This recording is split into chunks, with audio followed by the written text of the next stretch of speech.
Et salut à tous, je fais un complément suite à ma vidéo donc sur le trading à levier sur BitGet. Pourquoi BitGet? Tout simplement parce que c'est une des plateformes que je trouve la mieux aujourd'hui et qui est autorisée en France et pour les Français. Ce qui n'est par exemple plus le cas pour Bybit et bizarrement le cas pour Binance. Tout n'est pas forcément disponible pour tout le monde. En tout cas, je vous remets ma vidéo précédente, si vous ne l'avez pas vue, je vous la remets ici en haut à droite. Regardez-la puisqu'elle introduit bien le concept de trader à levier sans prendre de risque. Et aujourd'hui, je vais vous montrer exactement comment on s'y prend, comment on fait en live, pour vous montrer que 1, on peut trader à levier sans prendre de risque, et que selon la situation, on peut investir davantage avec moins d'argent, donc davantage que ce qu'on aurait avec le même argent. Et ça, c'est important parce que tout le monde a peur des leviers, pour de bonnes raisons aussi, parce que beaucoup ne les comprennent pas et beaucoup commencent à trader à levier sans comprendre comment ça fonctionne. Là, je vais vous expliquer comment ça fonctionne, vous verrez, vous n'aurez plus peur des leviers, mais il ne faudra pas faire n'importe quoi non plus, et ça, je vais vous guider. Donc un levier, à quoi ça sert? C'est par exemple si j'ai ici 2600 dollars USD en trading spot, c'est-à-dire ce qu'on fait à la base quand on démarre la crypto par exemple, j'aurais pu investir que 2622 dollars. En trading à levier, je peux investir la même chose mais obtenir davantage de crypto pour avoir un retour sur investissement beaucoup plus grand. Il y a effectivement des risques, mais je vais vous montrer comment on les enlève. Comme je vous ai dit, j'aime bien la plateforme BitGet, je trouve qu'elle est bien faite et elle marche très bien pour le trading à levier, donc je vous la suggère vivement et en plus dispo pour les Français. Et en plus, ce qu'elle a de bien, c'est un démo trading. Donc vous allez ici dans démo trading une fois que vous avez votre compte et vous allez ensuite sur démo futur USDT M et là, vous vous retrouvez ici sur votre compte démo. Donc pour information, sur votre compte réel, ce serait ici, trading de futur USDT M ou USDC si vous préférez trader en USDC. Et pour le démo, c'est ici.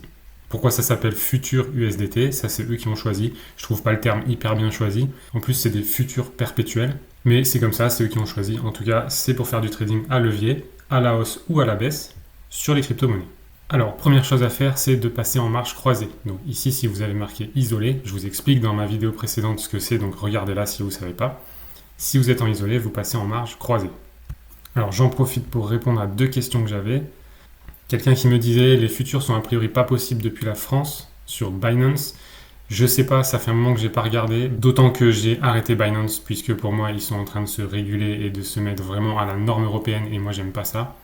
Ils font les petits moutons, donc moi j'ai quitté Binance. Donc je ne sais pas répondre à cette question, mais en tout cas oui, si vous voulez vraiment vous mettre au trading à levier, créer un compte sur BitGet, c'est pour moi un des meilleurs et c'est autorisé pour les Français.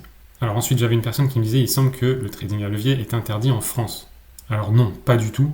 C'est complètement autorisé, vous faites ce que vous voulez avec votre argent. Il y a maintenant des plateformes qui ne sont plus autorisées en Europe ou en France, comme Bybit, sur lesquelles vous pouviez faire du trading à levier, et qui ne sont plus autorisées parce qu'elles ne sont pas encore aux normes européennes. Ça ne veut pas dire qu'en Europe, vous n'avez pas le droit d'être sur Bybit, comme je l'expliquais aussi dans ma vidéo sur la carte de Palau, je vous la remets là. Vous avez tout à fait le droit d'avoir un compte Bybit, même si Bybit est interdit en Europe. C'est deux choses complètement différentes. Que Bybit ne puisse pas exercer en Europe, c'est une chose, mais que vous, via d'autres biais, comme je le montre avec la carte par là-haut, vous puissiez créer un compte sur Bybit pour trader sur Bybit, vous avez tout à fait le droit. Il y a de toute façon des KYC à faire, donc ne vous inquiétez pas, vous serez fiché aussi. Allez, venons-en au fait. Donc ici, j'ai 2622 dollars et je veux parier à la hausse sur XRP. Donc ici, on est en mode démo, on n'a que 4 cryptos, mais c'est bien déjà pour s'entraîner. Et les cryptos ont un S qui a été rajouté devant, même USDT, pour dire qu'on est en compte démo. Donc ici, c'est SBTC, SETH, SXRP, SEOS et SUSDT. Donc ici, on trade XRP USDT. On veut le trader à la hausse, donc c'est ici que ça se passe. Première chose à savoir, c'est que plus vous mettez un levier élevé, plus ça va être compliqué de ne pas prendre de risques. C'est pour ça que je suggère des leviers faibles, 2, 3, 4, 5 peut-être max. Et dans tous les cas, ça va fonctionner exactement de la même manière. Je vais prendre un levier 3 pour la démo. Et levier 3, ça veut dire quoi? Ça veut dire qu'avec mes 2622 USD, je vais pouvoir acheter 3 fois plus en XRP. Donc si je ne me trompe pas, 3 fois 2600, ça fait 7800. Donc je vais pouvoir acheter 7800 USDT de XRP. Je vous montre. Ici, donc c'est mon prix d'achat, 0,577, donc on est à peu près au marché. Et ici, je vais mettre, par exemple, 100% du capital que je peux mettre. Ça veut dire quoi? Ça veut dire que je vais engager ici, on le voit, 2622 dollars. Mais comme j'ai un levier 3, je vais pouvoir prendre 3 fois plus de valeur. Donc, je vais avoir 13 475 XRP, ce qui fait en équivalent 7 775 dollars. Donc, on voit que je parie beaucoup plus que mes 2600 dollars que j'ai. puisque avec 2622 $, je peux en acheter que environ 4000, 4002, 4005 là de tête comme ça. Si vous achetez en spot avec 2622 $, vous auriez eu 4500 XRP. Et là, je peux en prendre 13 475. Le problème ici, avec cette méthode, donc effectivement, je peux en prendre plus, mais si vous avez tort, ça veut dire que le cours se met à descendre. Ici, il vous donne votre prix de liquidation long. Ça veut dire qu'à 0,389, à savoir par là, donc si le cours du XRP redescend là, il va vous liquider la position. Ça veut dire qu'il va vous sortir du trade et vous perdez vos 2622 $. En levier 3, c'est déjà plus compliqué d'aller chercher le 0,389, mais c'est pas impossible, donc il y a un risque. Si le cours se met à descendre ici et qu'on se mange un nouveau crash, par exemple du BTC, bim, une mèche comme ça, vous perdez tout votre argent, terminé, c'est fini pour vous. Ça, on veut éviter. C'est ça les risques du levier.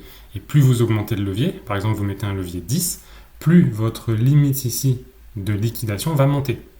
On va regarder, si je passe en levier 10,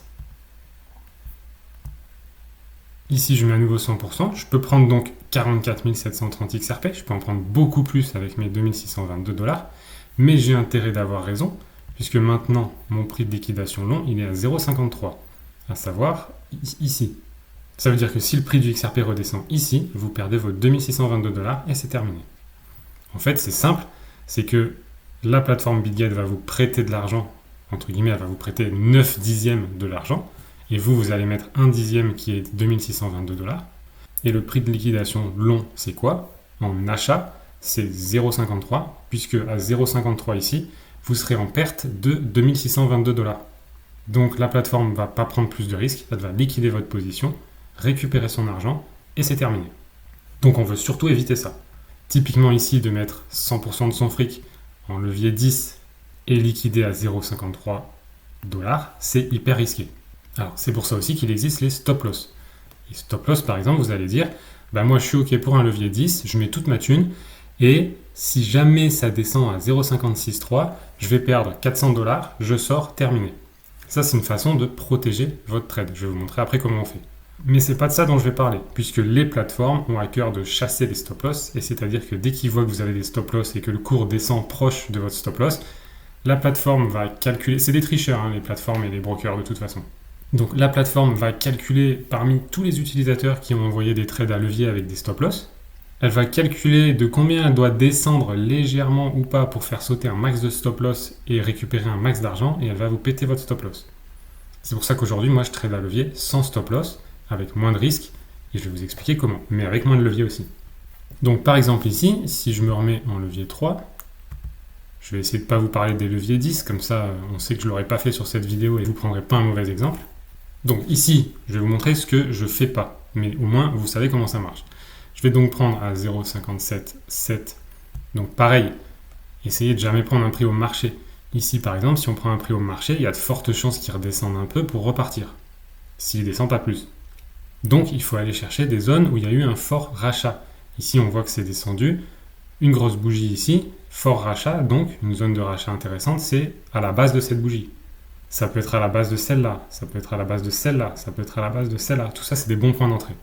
Alors c'est très dépendant de Bitcoin, je vous l'accorde en ce moment, vu la corrélation. C'est pas tellement l'asset XRP qu'il faut regarder techniquement, c'est vraiment Bitcoin, puisque ici, j'ai beau me placer ici parce que ça le fait. Si Bitcoin décide de monter en flèche, le truc va monter en flèche, et si Bitcoin décide de descendre, le truc va descendre. Donc en fait, il faut vraiment faire des analyses techniques sur Bitcoin pour trader les autres assets. C'est complètement con, je suis d'accord, mais c'est comme ça pour l'instant. Du coup, admettons ici, je vais prendre à 0,555 pour le prendre un peu plus bas. Je vais prendre donc 100%, pareil, je ne ferai pas ça dans la réalité, c'est simplement pour vous montrer. Et ici, on va pouvoir simuler et mettre des take profit et stop loss, c'est-à-dire où est-ce que je gagne, où est-ce que je m'en vais pour sauver mon argent. Ici, on peut dire que je vais le chercher ici, et si jamais je descends avec une marge en dessous de cette mèche-là, si je descends avec une marge à 0,539, donc ici stop loss, je mets 0,539, je sors parce que je considère que mon scénario est invalidé, j'arrête les dégâts ici, je sors. Du coup, en faisant comme ça, vous pouvez trader avec des plus gros leviers, mais il faut accepter la perte. Et ensuite, en profit, je vais dire, bon, il va forcément retourner ici sur ce plus haut, peut-être cafouiller un peu, redescendre ou percer, mais je prends pas de risque, je me mets là, 0,60. Toujours une marge, jamais vraiment ici, toujours une petite marge. 0,641, c'est ma target. Voilà, ici, si je clique sur avancer, je peux simuler ce qui se passe. Donc ici, je vais voir que si j'atteins mon take profit, j'aurais fait 46% et j'aurais gagné 1204 $. Et si jamais par contre ça chute et ça invalide mon scénario, j'aurais perdu moins 8% et j'aurais perdu moins 224 $. Je confirme. Donc ça valide bien mon take profit et mon stop loss. Et quand je suis prêt, je fais ouvrir long ici, confirmer. Et voilà. Et on voit que ici, mon ordre est ouvert. On le voit ici en vert. Il est paré à être pris. Donc si le prix redescend ici, ça va ouvrir mon ordre. Et s'il se met à remonter ici, je vais gagner 1200 $. Si par contre, il descend ici, il déclenche l'ordre et il continue de descendre et ici, il vient sur mon stop loss, j'aurais perdu 200 $. Ici, donc, on voit l'ordre ouvert et il apparaît aussi ici, là où vous voyez les détails de l'ordre que vous venez d'ouvrir. Je vais l'annuler et je vais vous montrer la différence avec du levier 10. Donc ici, pareil, en levier 10, je mets 100%. Encore une fois, je ne ferai pas ça dans ce que je vais vous expliquer. C'est simplement pour vous montrer la différence. Et ici, je fais pareil. Donc j'ai mon take profit à 0,638. J'ai mon stop loss à 0,54. Je fais avancer pour voir ce que ça donne. Et ici, donc en levier 10, on voit que si j'atteins ma target, je vais gagner 3859 $. Mais si je vais au SL, je vais perdre 697 $ sur mes 2622 $. Tac, j'ouvre le long, je confirme. Et voilà mon ordre. Et ici, on voit qu'avec mes 2622 $ à levier 10, je peux acheter 46 500 XRP. Et en fait, si je gagne, je vais tout simplement gagner 46 503 XRP fois le prix, donc 0,63 et quelques. J'ai mis 0,638, donc fois 0,638, moins ce que j'ai emprunté, c'est-à-dire les 9 dixièmes dans les 2622 que j'ai mis. C'est-à-dire 9 fois 2600. C'est hyper logique en fait, c'est comme si vous aviez un pote qui a, j'en sais rien moi, 5000 $ et il veut en avoir 10 000, donc vous lui en prêtez 5000 $. Du coup maintenant il peut acheter 10 000 $ de XRP. S'il se met à perdre, vous allez dire, à un moment où il atteint moins 5000 $ de perte, on va dire c'est les siens qu'il a perdu, vous lui dites arrête tout et rends-moi mes 5000 $, c'est mort. C'est exactement pareil que fait la plateforme. Si maintenant il se met à gagner, donc avec les 10 000 $ dont 5 000 $ sont les vôtres, et qu'il fait x2 par exemple, en fait il va avoir 20 000 $, il coupe son trade, mais là évidemment il vous doit vos 5 000 $, donc il vous les donne. Du coup en fait il n'a pas gagné 20 000, il a gagné 15 000. Les 20 000 qu'il a gagné moins les 5 000 qu'il vous doit. C'est exactement pareil. Et là dans mon exemple de 5 000, 10 000, c'est un levier 2. Donc voilà comment ça marche. Et ici donc on a placé un stop loss à 0,54, où on perd quasiment 700 $ si on arrive là. Et on a aussi un prix de liquidation, qui était donc, je sais plus, par là, je crois. Bon, ça, il vous le donne au moment où vous prenez l'ordre. Ça veut dire que, de toute façon, c'est votre stop loss qui va vous sortir à moins 700 $. Mais si vous n'aviez pas mis de stop loss, vous auriez perdu 2600 $ à ce niveau de liquidation. J'annule. C'est exactement pareil si vous voulez parier à la baisse. Je vous montre juste un exemple pour le faire. Donc ici, par exemple, à la baisse, je vais par exemple, je suis assez remonté là peut-être, mais je peux prendre cette mèche là rouge qui descend, donc qui indique qu'il y a eu beaucoup de monde qui ont vendu ici. Donc je la prends à la base ici 0,584. Donc ça veut dire que je vais chercher à ouvrir mon ordre à 0,584. La quantité, je vais remettre 100%. Je me remets en levier 3. Comme ça, c'est fait. Et là, take profit stop loss, évidemment, c'est inversé. Ça veut dire que mon take profit, je vais dire par exemple, je vais pas être très agressif, je vais aller ici où ça a bien racheté, 0,555. Et mon stop loss, je vais dire donc je l'ai pris ici. Si ça vient dépasser ce dernier plus haut ici, tac, 0,611, je sors, j'arrête les dégâts. Ça invalide mon scénario. Là, je fais avancer pour voir ce qui se passe. Je mets ouvrir short. Bon, il me les a enlevés. Donc long, c'est ici si vous pariez à la hausse. Short, c'est ici si vous pariez à la baisse. Ici, donc à la baisse, on avait un take profit à 0,555 et un SL à 0,611. On les voit ici qui sont restés. Donc ici, si je gagne 386 et si je perds 359. Je confirme. J'ouvre donc un short. Je confirme. Et ici, on voit que j'ai mon short ouvert ici. Donc si le cours remonte ici, il va le déclencher. Et ensuite, s'il redescend ici, je vais gagner. Par contre, s'il le déclenche ici et qu'il remonte sur mon stop loss, je vais perdre. Et ici, on gagne à peu près la même chose qu'on perd, tout simplement parce que la distance pour aller au stop loss est à peu près la même que pour aller au take profit. Si par exemple, je voulais atteindre cette target-là parce que je pense que ça va chuter plus, donc le 0,503, ici, je peux, dans mes ordres, je peux faire modifier. Je vais ici modifier le take profit, 503, c'était ça. Et ici, je vais gagner 1000 $. Confirmer.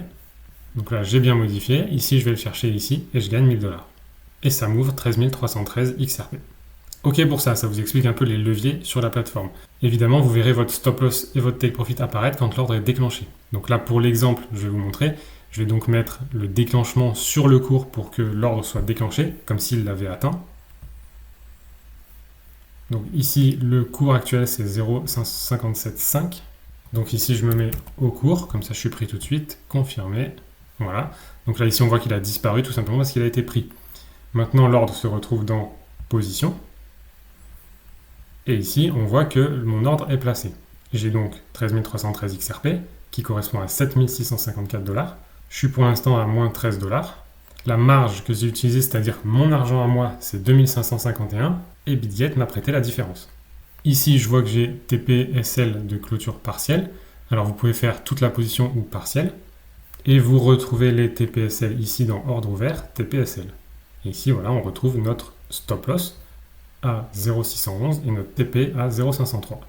Vous pouvez donc, sur la position ici, faire un TPSL. Donc ici, vous faites modifier. Et vous mettez ici vos TPSL de la position entière. Et vous pouvez aussi mettre des partiels. Donc ici, on voit le SL et TP. D'ailleurs, c'est bizarre qu'il me les ait mis en partiel. Il aurait dû me les mettre en position entière. Mais bon, bref, c'est pas grave. Et si par exemple, vous voulez ici, donc je vais annuler celui-là qui est à 0,503. Imaginons que je veux... Donc on va avoir le 0,503 où je vais fermer la moitié de mes XRP. Donc 6657, je confirme. Et ici, je fais poursuivre l'ajout, j'en rajoute un. Par exemple, je veux sortir la moitié un peu plus tôt. Ici, donc ici, je dois mettre 100% puisque c'est ce qui reste. Dans le premier cas, c'était 50% de ce qui restait. Et là, maintenant, c'est 100% de ce qui reste. Comme ça, j'ai divisé en deux. Et ici, je confirme. Là, donc, c'est tout bon. Je ferme. Et maintenant, on voit que j'ai deux take profit. Donc, si ça atteint celui-là, ça va fermer 50% de mes XRP. Et si ça atteint celui-là, ça va fermer 50% de mes XRP. Si je veux voir combien je gagne, je retourne ici. Je fais modifier. Et ici, on voit que sur celui à 0,54, je vais gagner 232 $. Et sur celui à 0,503, donc le plus bas, je vais gagner 479 $. Donc voilà comment ça se passe. Et je peux aussi fermer l'ordre en manuel ici. Fermeture flash, ça me ferme tout, là où c'est à la position courante. Et je peux aussi dire, je veux fermer à tel prix un certain nombre de XRP et je fais fermer. Donc ici, je vais faire juste fermer, confirmer, et voilà, et l'ordre est fermé. Donc voilà, là je viens de vous expliquer comment passer un ordre à levier, avec des risques, c'est-à-dire qu'il faut vraiment mettre un stop loss dans ce cas-là, pour mesurer vos risques, mais il y a effectivement un danger, puisque les plateformes ont tendance à chasser, on appelle ça chasser vos stop loss, à aller les chercher pour vous faire perdre. C'est pour ça que moi j'ai décidé du coup de trader sans stop loss, et c'est la méthode là dont je vais vous parler, sans risque et sans stop loss. Donc pour faire ça, c'est à peu près la même chose pour démarrer l'ordre. Donc déjà, première condition, ça va marcher que en long. Pourquoi c'est important? Parce que sans stop loss, quand on parie à la hausse, on sait que le minimum auquel l'asset, donc XRP en l'occurrence ici, peut descendre, c'est 0. Il n'ira plus jamais à 0, mais on sait qu'il y a une limite basse, c'est 0. Par contre, à la baisse, sans stop loss, si on se trompe, il n'y a aucune limite haute. Et donc là, on peut risquer énormément d'argent. Donc on ne maîtrise pas le risque. C'est pour ça que ma méthode, ça marche que sur des longs. Donc des paris à la hausse. Si vous voulez faire des paris à la baisse, vous vous calquez sur le premier exemple que je vous ai donné, il faut mettre des stop loss. Donc à la hausse, comment je fais? Je vais me mettre par exemple en levier 3. Levier 3, c'est un tiers. Du coup, j'ai 2600 $. Et ce que je vais faire, c'est que je vais parier à la hausse, mais je vais parier 33%. Pourquoi 33%? Parce que c'est 100% divise 3. Si j'avais un levier 5, j'aurais fait 100% divise 5, j'aurais parié 20%. Et je vais vous expliquer pourquoi je fais ça. Donc ça veut dire qu'avec 2600 $, je vais acheter 4358 XRP. Mais du coup, vous voyez que mon prix de liquidation long, il n'existe pas, puisqu'en fait c'est 0. il est tellement loin que je ne vais jamais me faire liquider. Donc j'ai même pas besoin de stop loss, puisque je ne sortirai jamais de ma position. La plateforme ne va jamais me liquider. Du coup ici je vais simplement parier sur un take profit. On va reprendre pour l'exemple celui-là. Mais évidemment là c'est plus pour parier sur le long terme. Donc par exemple ici je vais me dire je vais viser 1,3 $. C'est comme si en fait vous faisiez du spot. C'est plus long terme. Donc je vais viser 1,3 $ et je vais avoir 4358 XRP avec mes 2600 $. Mais là vous allez me dire à quoi ça sert de faire ça étant donné que je peux faire la même chose en spot. Effectivement avec 2600 $ en spot, vous auriez à peu près 4358 XRP. Mais il y a deux scénarios possibles, je vais vous montrer. Donc imaginons que je le prends à 0,555. Donc pour 33% de mon capital, ça veut dire qu'au lieu de dépenser mes 2600 $, je vais engager, en ce qui s'appelle la marge, un tiers de 2600. Je mets mon take profit à 1,3, je vais voir donc long 1,3, je vais gagner 3416 $. Je confirme. Exactement la même chose que si j'avais pris du spot pour 2600 balles, c'est exactement pareil. Et là, j'ouvre le long et je confirme. Ici, on voit l'ordre ouvert prêt à être déclenché. Et donc là, on voit que si le cours redescend ici, il va m'acheter 4586 XRP avec un tiers de mon argent. Et je suis peinard, il peut descendre autant qu'il veut et même jusqu'à 0,01, je ne serai pas liquidé. Donc, admettons, il va le déclencher. Maintenant, il y a deux scénarios possibles. Soit je me suis trompé, le cours se met à descendre, et là, je suis un peu niqué, entre guillemets, je suis obligé d'attendre que ça remonte comme en spot. Donc en fait, si ça descend, je suis comme en spot, et je garde bien mon capital disponible pour pas me faire liquider. Mais, et c'est là où est l'avantage, c'est que si jamais j'ai raison et que le cours se met à monter, on attend, parce que ça fait souvent des oscillations, donc on attend une oscillation, que ça redescend, et ça remonte, j'ai raison. Là, je vais venir mettre un stop loss à ce qu'on appelle break-even pour être sûr de ne pas perdre. Du coup, je vais vous montrer comment on fait et je vais prendre l'ordre tout de suite. Donc 0,578.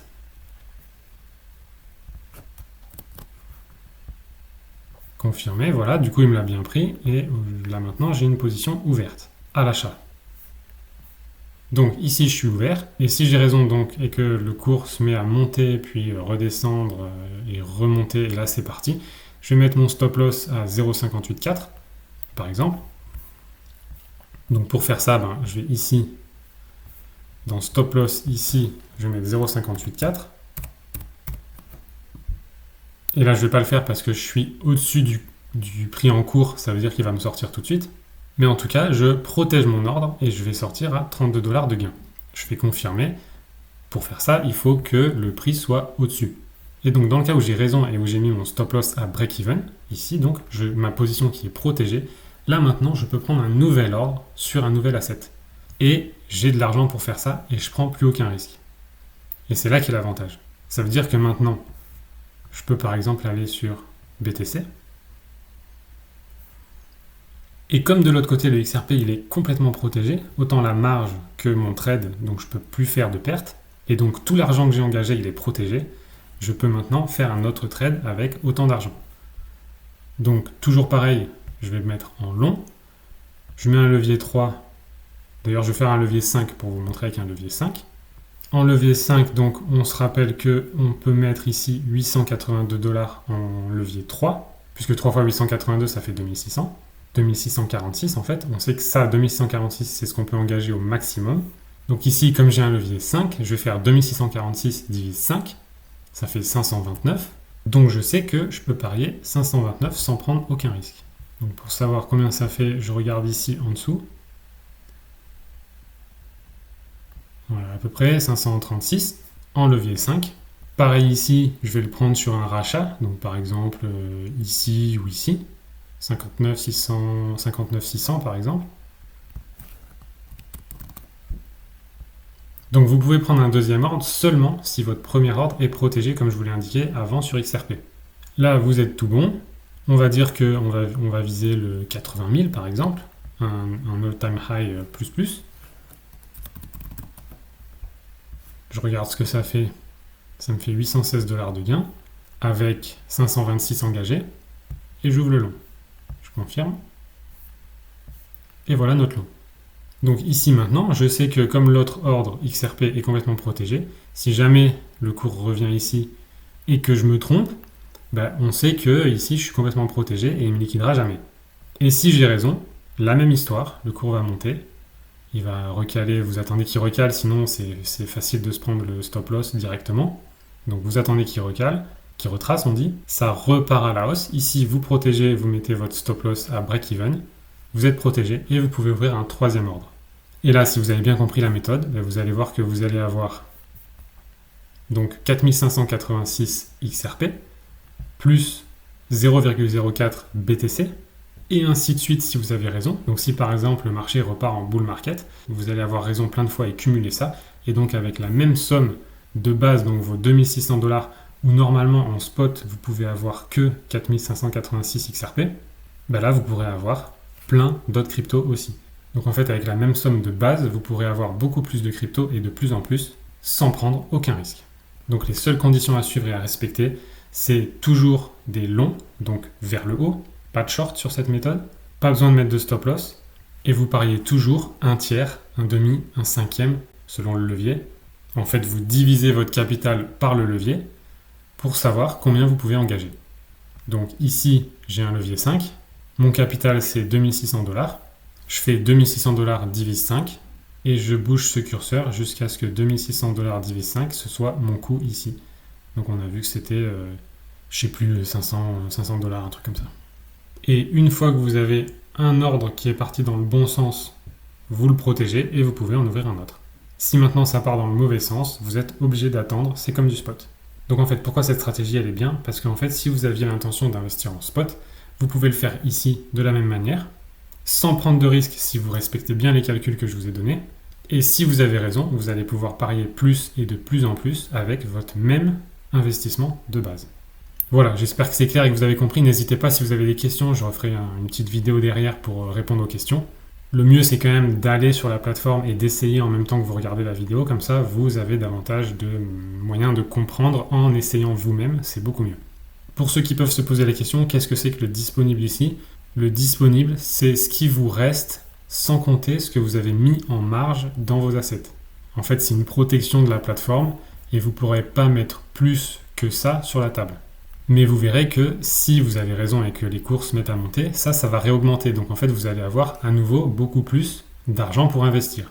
Donc ce disponible va monter au fur et à mesure que les cours vont monter. Et donc vous aurez toujours plus d'argent pour racheter un nouvel asset. Tout ça sur les mêmes 2600 $ de base. Donc qu'est-ce que c'est 1191 ? C'est tout simplement vos 2600 $ moins ce que vous avez engagé ici, donc 882 de marge. 882, c'est ce que vous avez engagé vous. 2646, c'est ce que la plateforme vous a aidé à engager. Et ensuite, vous avez la marge là qui est réservée pour BTC puisqu'on vient d'ouvrir l'ordre. Dès lors que vous avez ouvert un ordre, même limite qui n'est pas encore sur le marché, qui n'est pas encore déclenché, la marge est réservée.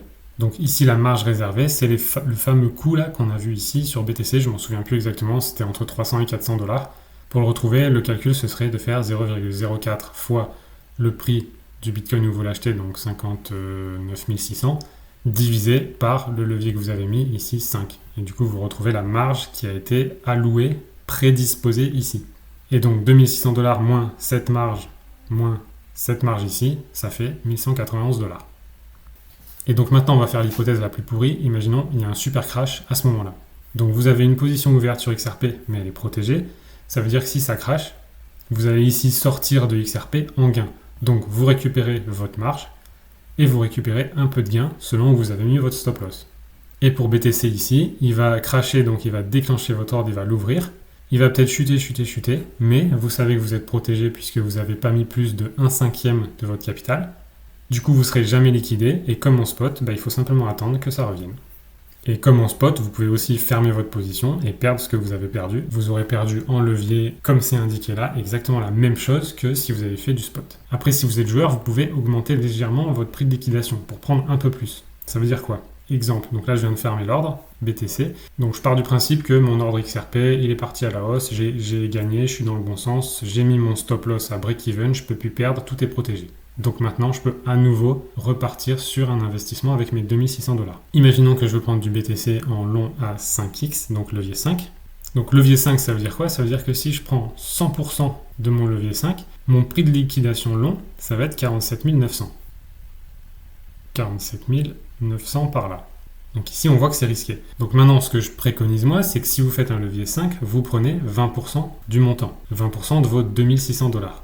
Comme ça, vous êtes tranquille, le prix de liquidation, il est à zéro. Mais si vous êtes joueur, vous pouvez dire, bah ok, moi, Bitcoin, j'y crois, je sais qu'il ne reviendra jamais à 20 000. Donc en fait, je vais prendre un peu plus et j'espère qu'il ira jamais en dessous de 20 000. Là, vous prenez un mini risque, mais certes, Bitcoin à 20 000, vous prenez pas extrêmement beaucoup de risques. Donc vous vous dites que vous êtes OK d'être liquidé à 20 000 puisque Bitcoin n'ira jamais là. Ce qui fait que vous allez pouvoir prendre un peu plus que 20% de votre position. Je suis conscient que pour certains, ça fait un peu beaucoup de chiffres. Du coup, je vais peut-être vous mettre à dispo une feuille Excel, une feuille Google Sheet pour justement connaître vos prix de liquidation et qu'ils soient calculés automatiquement. Je vais réfléchir à ça. En tout cas ici, si vous voulez être 100% protégé en levier 5, il va falloir prendre 20% de vos 2600 dollars de base. Et maintenant, si vous mettez 40% de vos 2600 dollars de base, vous aurez un prix de liquidation qui va s'approcher de 20 000 dollars, mais vous aurez aussi plus de BTC. Et si le BTC ne retourne jamais à 20 000 dollars, vous ne serez jamais liquidé et vous aurez encore plus de gains avec moins d'argent. Ici, vous verrez aussi qu'il vous calcule un prix de liquidation, mais il est faussé étant donné qu'il ne va pas se rendre compte que vous avez déjà protégé votre position XRP. Donc en fait, lui, il va faire comme si vous aviez les deux positions ouvertes et à risque, alors qu'en fait, comme vous avez protégé XRP, votre prix de liquidation ici, si vous mettez 20%, il est censé être à 0. D'ailleurs, on va le tester. Ici, si je ferme XRP, ça revient à dire que en fait, j'ai terminé les risques avec XRP. Ici, donc, je retrouve mes 2600 dollars. Donc, je le prends à 59 600, on a dit vers là. J'ai un levier 5. Et là, je ne comprends pas pourquoi il ne bouge pas la liquidation. Il devrait. Je vais rafraîchir pour voir. Donc, j'ai dit prix d'entrée 58 900 par exemple. Je suis bien en long levier 5 et je mets 20% pour être sûr de ne pas prendre de risque. Ici, effectivement, je ne sais pas pourquoi il continue de me mettre ça, il devrait me mettre 0. Donc on va tester, ouvrir long, confirmer. Et là, on va essayer juste pour voir. Donc on voit que si je mets un stop loss ici, on va mettre 100 pour voir. Voilà, on voit que, je ne sais pas pourquoi il me rafraîchit mal le prix de liquidation, mais on voit que même si Bitcoin arrive à 100 dollars, c'est pour vous prouver qu'il n'y a pas de risque, on est à moins de 2300 dollars de perte, donc en fait on n'est toujours pas liquidé à 100 dollars. Donc ça confirme bien que ce que je vous dis, c'est que si vous prenez 1/5 de votre capital sur un long en levier 5, vous prenez aucun risque. Voilà, donc je vais essayer de vous faire une feuille Excel pour simplifier ça. Si vous avez des questions, n'hésitez pas et je ferai une vidéo explicative pour compléter celle-là. Voilà, j'espère que ça a pu vous aider. Prenez soin de vous et je vous dis à très vite.